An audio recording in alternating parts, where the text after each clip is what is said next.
Hello বন্ধুরা, তোমাদের সামনে আবার চলে এসেছি ছোট্ট একটা মিনি ব্লগ নিয়ে। তো বেশি কিছু বলার তো নেই, এটা ছোট্ট একটা মিনি ব্লগ। তো দেখো, আমরা গেছিলাম সুদপুর নতুন গ্রাম, যেটা হাইওয়ে রোড আছে। তো আমরা সুদপুর নতুন গ্রাম দিয়ে যাচ্ছি খাজুটি যেটা কলেস্টার না, আলু কলেস্টার আছে। কলেস্টারের সামনে মানে আমার জামাইবাবু একটা দোকান ওপেন করেছে, মানে দোকান করতো অন্য কিছু, কিন্তু আমার জামাইবাবুর যে ভাগ্নে আছে মুন্না বলে নাম, সে একটা ধাবা খুলেছে, রেস্টুরেন্ট। তো এই দোকানটা আজ উদ্বোধন হবে, তো সেই জন্য ফোন করেছিল। তো আমি আর সাহেব গাঁফুলে বাড়ি, আমার একটা বন্ধু, তো ওকে বললাম, তো চলে এলো গাড়ি নিয়ে। তো আমরা দুজনে যাচ্ছি, এখন হাই রোডে আছি।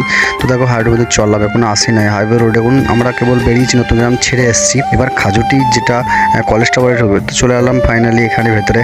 তো রেস্টুরেন্টের এটা ভেতরে আজকে তো উদ্বোধন করো, তো আজ সেরকম কিছু খাবার তৈরি করা হয় নাই, কাল থেকে তৈরি হবে। তো আজকে আমরা মাজা দিয়ে স্টার্ট করলাম, ফুটি দিয়ে স্টার্ট করলাম। তো দেখো, চেয়ার টেবিল সব রাখা আছে, বেশ দোকানে সাজিয়েছে, মোটামুটি খারাপ নয়।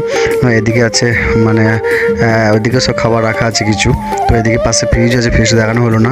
আর এই সাহেব বসে আছে, ওটা আমার ভাগ্নে, এটা আমার জামাইবাবু। তো যাই হোক, ভিডিওটা যদি ভালো লেগে থাকে অবশ্যই তোমরা ভিডিওটা একটু শেয়ার করে দিও, কারণ দোকানটা আজ প্রথম স্টার্ট করেছে। তো যেহেতু দোকানে স্টার্ট করেছে, যদি ভিডিওটা শেয়ার করো তো হয়তো অনেকজন দেখবে।